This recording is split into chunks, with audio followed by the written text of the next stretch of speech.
Yeah. Mami fiani. Yeah, me free outside neighbor. Sister say me fa bibi nyama bimbo stove. Yeah. I see me fa stove ni cylinder ni sa nyama nyama bebre ntade mpabwa. I see me fa mbre ba me bedu we abonu mi skasa. Skana mi di be fa ka ba wo hon di nyama na bre ni skasa.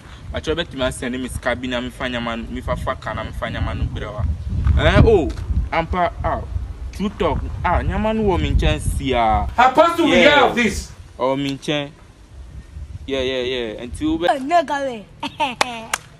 Nigga we sorry no dress shepe. Say na scamming no ye. Only who and I fed you all scamming come for outside the country. And nigga when them met to me am say ho. Me met to. Bet me send this scanner. I'm the fuck. Until Kumasi na mijina sia Kumasi. Hello, ma, Medina says, yeah, ma, Medina junction. Oh, forget you be came can Medina. Hello, ma, Medina. I want to sign you by Medina. Obi two new man. Yeah, Pakan be forget Obi two new. Obi Pakan be family says Medina, other Pakan be family.